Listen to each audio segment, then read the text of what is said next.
Thanks for checking out this movie review video. This is for the 2021 film Offseason, and it's a Shudder exclusive coming to Shudder on Friday, June 10th. Usually they release these on Thursdays, but this one is a Friday, June 10th. So, since this is a new film, and since this review is going up before the film's even on Shudder, this is a no spoiler review, so you can watch the film after watching this, or you can watch the film and then come back and watch this, because I will have some stuff that obviously will make a lot more sense if you've seen the film. Now, this one's written and directed by Mickey Keating, who also did the films Ritual, Pod, Darling, Carnage Park, and Psychopaths, which I think I saw Psychopaths on Shudder before.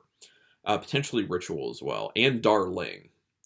So, yeah, they've had a few of those things. There's a cool cast in this. Jeremy Swanberg, who people might know as from the film You're Next. Richard Brake, who people know from a lot of stuff, but I like him most from Tremors, Shrieker Island, because I'm a big Tremors fan. Jeremy Gardner from the film After Midnight. If you have not seen After Midnight, you have to. I think it's still on Shudder too. He wrote, directed, and stars in that one, and Brea Grant's also in it. It's really, really, really good. Very low budget, but very good. And also Larry Fessenden is in this, who people might know most recently from Jacob's Wife, but Larry Fessenden has been in a lot. That guy's a big name. Once again, coming Friday, June 10th. Quick synopsis on this. I don't want to give away too much, so just a really quick thing. A woman receives a letter from someone at this island town where her mother is buried and where they're originally from. She's obviously living elsewhere. Basically, that her mother's grave has been desecrated and she needs to get there and take care of this. She goes to the island, and as she's going to the island, kind of tide is coming up, and they need to close the island off. They need to raise the bridge. So she's kind of in this race against time to kind of get off the island after trying to take care of things, but then gets stuck, and things are weird in this town. And that's as much as I'm going to say about it, because obviously it's horror, and there's a very significant horror element to it. So yeah, so now let's get into my thoughts on this particular film. There is an opening monologue that is way too long. The opening monologue, way too long in my opinion. There's interesting information with it, and it kind of comes back in the end as well. And I have to say, the performance of that monologue by Melora Walters, she did a really good job. I know her best actress-wise from the show Big Love on HBO, which was an amazing show. If no one's ever seen it, it's not horror, but it's a very well-written, awesome show. R.I.P. Bill Paxton, and R.I.P. Harry Dean Stanton. He's in that as well. Man, great cast for that film, or for that show. So anyway, she does a good job. The music in the beginning is pretty eerie, and I like that. It kind of sets up this nice kind of atmosphere of kind of creepy, kind of eerie. Now, that said, I do think the music then starts to become too much. This is an instance where, and I know I harp on this whenever it comes up in films, because it's something that bothers me, the score is screaming at you. We as a film community have kind of moved a lot past that. So whenever these films kind of stick out like this with the score, I have to comment on it. A more restrained score is kind of the best way to go nowadays. Having the music cranked up to 11, which is what happens a lot in this film, it's just literally like screaming at your audience and trying to tell them too strongly how they should be feeling at any given time during the film. The audience is intelligent enough to figure out what's going on and how they should be feeling. Or in certain instances, just let them feel how they want to feel. So I really don't like how the score is incorporated in this. That said, the actual composition of the music for the score is good. I don't have a problem with that. I just hate the fact that it's cranked up to 11 for the most part. It's too much. There's a pretty odd character interaction that lets you know that something is off within the story. Plus the music that goes along with it at that point also signals it. At that point, I didn't think it was too much, but as the film goes on, it really does start to become too much.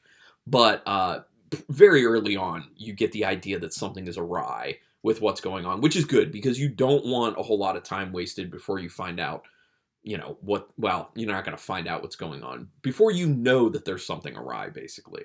So I like that aspect of it.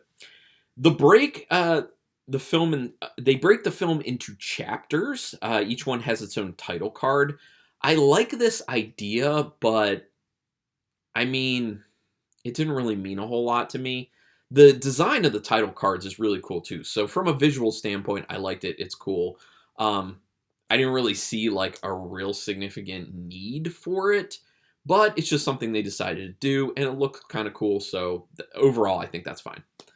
The townsfolk make it very apparent very early on that they are not fond of outsiders. So that's one of the things that tips people off very early on it. And this really isn't giving anything away because the whole synopsis of the film that's out there, it's very standoffish.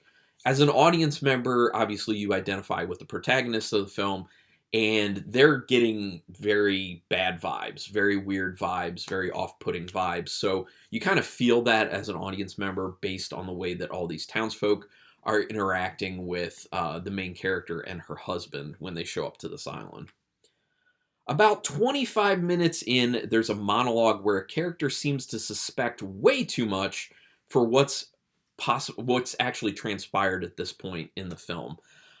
It seems like the writing of that monologue was revealing too much from the character's standpoint that they would not actually necessarily know at this point. It takes a lot of kind of wild guessing. So it doesn't feel right. It really does not feel right for the film. It feels like it's the writer's voice and it's not the character's voice at that point. And that's something that, kind of takes people out of the film, or at least it does for me. It might not bother other people, but it really kind of bothers me when you're just like, hold on a second. Why is she, positing all these things right now? She really would not at this point be thinking about these things or predicting these things. Kind of a little much. It then spawns a weird argument, that monologue. It spawns a weird argument that feels very unrealistic. In general, the interactions between the characters of Mary and George do not seem realistic. They really do not. The chemistry, I don't know if it's just the way the director wanted them to interact with each other, or the fact that the actors just didn't have good chemistry with each other. Like, when they're interacting with each other, it doesn't feel right. Like, it feels very off. It feels like they are acting, not like it's an actual relationship. It's very awkward. Not a fan of when they're interacting with each other. I don't know what really went wrong there, but there are some real odd music choices at times to go along with the whole cranking the volume up to 11 situation. There are certain ones where you're just like, why did we choose this particular song for what's going on right now? It's kind of odd. I question a bunch of those choices. It has that kind of drab, leached color look to the film overall. And from a directing and cinematography standpoint, like, it looks good. It's well shot.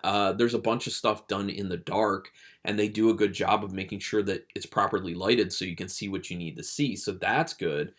But this whole like drab leached color look, like, I feel like that's getting very overused. I'm not pointing this out as like a particular problem with this film. It's not, from an aesthetic standpoint. It's just watching this made me realize, man, I'm seeing so many films that are doing this, and I just feel like it's getting a little bit tired. But once again, it's not the fault of the filmmakers for this one. It's just I'm starting to realize there's so many of these, but whatever. Some of the main character exploring the island is pretty cool. It's got a nice kind of mysterious adventure feel to it, but it goes on way too long with pretty much nothing happening. There's only so much time you can spend with a character just looking around someplace without something happening, or significant enough breadcrumbs to the overall story coming out. The runtime is off. It was like an hour and 23 minutes, I think, somewhere in there, and it feels like it's definitely too long. I really think this probably could have been cut down about 25 minutes or so, maybe more.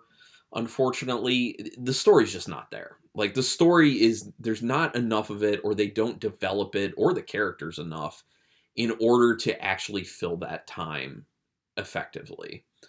So really, it just ends up turning into a lot of shots of this character just walking around, and it's boring. It's boring. Finally, something interesting actually happens in the film. It's 57 minutes in. The very beginning is interesting because of, establishing everything in the premise. And then when they get to the island, there's a little bit of interesting stuff. And then for like 40 minutes-ish, it's just boring. Nothing's really happening. 57 minutes in is when stuff really happens. And it does kind of pick up the pace at that point, and you're like, okay, maybe we finish with a bang here. And the ending is okay. It's just okay. In my opinion, how bad the pacing is just, it kind of kills the film for me, to be honest. Now, everyone might not feel that way. I assume that there will be people who see this film and they really enjoy it, and that is great. I really do hope that this film finds a fan base. I hope that for pretty much every film. So, yeah, I hope people do like it. The pacing is torturous. Like I said, it is torturous. I had a really hard time keeping focused because there's just too much downtime. There's way too much downtime. They really needed to tighten this up. I will say that my favorite things about the film were the performances of Jeremy Gardner and Richard Brake. They are delightful in their performances. It makes me wish that they had even larger parts in the film. Or, they could have been the same characters, just had their characters in it a lot more. But when they're doing their things in this, and they're not in scenes together, they're separate. But when they're doing their things, mainly towards the end of the film, very enjoyable, very cool. Those are two actors who just have the ability to captivate you and just suck in your attention whenever they're delivering their lines. So Jeremy Gardner and Richard Brake, excellent work on this one. But overall, I didn't really like the film, to be honest. Wasn't a big fan. So out of 5 stars with half stars in play, it's not a bad film. It's just a boring film. I'm going to give it 2 stars out of 5. So yeah, but I would love to hear other people's opinions. We can do spoilers in the comments, so go ahead and tell me in the comments, like it, love it, in between, and just give me like a sentence or two what you did like or did not like about the film, if you're so inclined to comment. But do me a quick favor, hit subscribe to my channel if you haven't already. That's your best way to repay me if you like this video or any video I've ever done. I'm putting all these videos out basically as a public service to people who might want to get a heads up on what's coming to Shudder. So the least you can do for me is hit subscribe. It really keeps me motivated. Also hit the notification bell button, because then you'll know when I'm putting up new videos, which I'm doing 4 a week, and I think that's a pretty good amount. Regardless, I really thank you for taking your time to watch this particular video, and until next time, keep it brutal.